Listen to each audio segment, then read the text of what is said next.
Friend, अभी हम लोग आए हैं museum, the prophet's mosque expansion exhibition.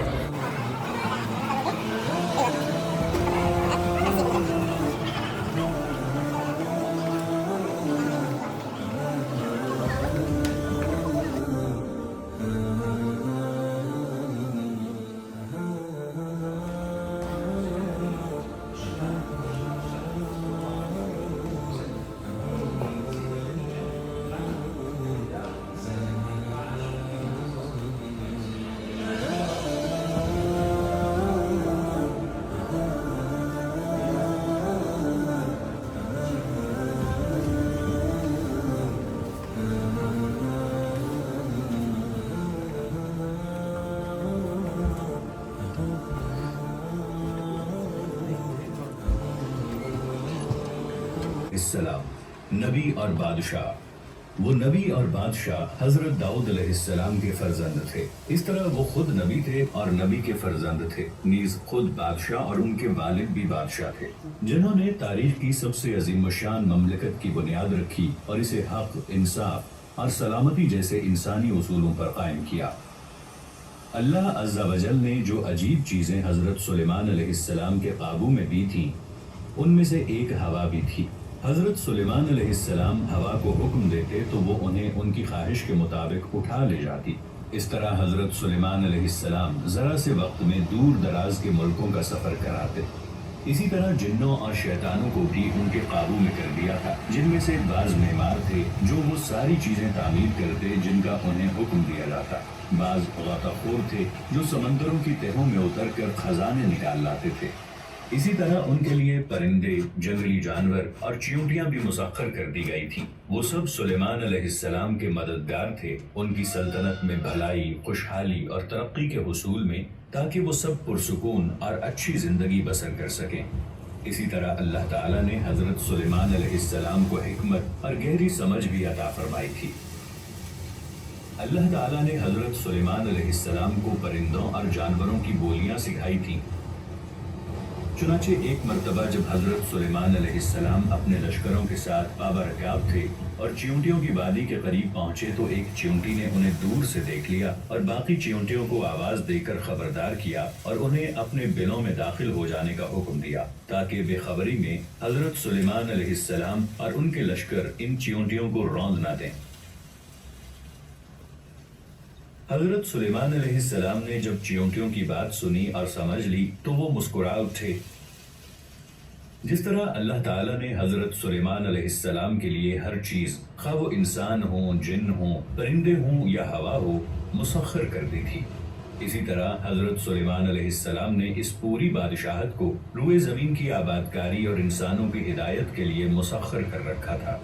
हजरत सुलेमान अलैहिस्सलाम हक के मामलात में मजबूत और ताकतवर बादशाह और ऐसे नबी थे जो जमीन पर अल्लाह ताला की मर्जी को पूरा करने में और इंसानों के जमीन पर बेहतर खिलाफत में लगे रहते थे। हजरत सुलेमान अलैहिस्सलाम की सल्तनत और ममलकत बहुत वसी थी, चुनाचे वो जमीन के रास्तों पर एक जगह से दूसरी जगह आते जाते अपने अजीम मकासद को पूरा करने, अल्लाह ताला की बंदगी की बुनियाद पर इंसानियत के इत्तेहाद के लिए और इख्तलाफ, फसाद, बिगाड़ और कशमकश को खत्म करने की खातिर। नीज उन्होंने अपनी हुक्मरानी और बादशाहत और हिकमत और नबूवत के जरिए उन्हें अता करदा सारी नेमतों को बेहतरीन सूरत और बुलंद तरीन मकसद के साथ हक की इशाअत और मखलूक की नफर रसानी में लगा दिया। चुनाचे वो अपने हुदहुद को एक पैगाम के साथ मलिका सबा के पास रवाना करते हैं, उसे यानी मलिका सबा को अल्लाह ताला की बंदगी की दावत देने की खातिर। चुनाचे मलिका सबा बिल्किस इस अजीम शान बादशाह से मुलाकात के लिए आती है और उनके महल में दाखिल होती है तो उनके पास जो चीज थी उसे देखकर दंग रह जाती है। उसका अपना अर्श जिसे वो ममलकत में छोड़ आई थी, वो देखती है कि गोया वही हजरत सुलेमान अलैहिस्सलाम के पास मौजूद है। और हजरत सुलेमान अलैहिस्सलाम जब उससे अल्लाह ताला के बारे में गुफ्तगू करते हैं और ये कि वही माबूद बरहक है, तो बिल्किस हजरत सुलेमान अलैहिस्सलाम के साथ अल्लाह रब्बुल आलमीन की इताअत में दाखिल हो जाती है और अल्लाह ताला का बेपाया शुक्र अदा फरमाया उन नेमतों पर जिनके बारे में हजरत सुलेमान अलैहिस्सलाम जानते थे कि इन्हें इंसानियत की खिदमत, रूए ज़मीन की आबादकारी, अमन सलामती के हुसूल और अल्लाह रब्बुल इज़्ज़त की फरमाबरदारी की खातिर कैसे इस्तेमाल किया जाना चाहिए।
एक्चुअली वो म्यूजियम नहीं था, वो एक्सिबिशन थी। एंड अब हम लोग चलते हैं म्यूजियम से।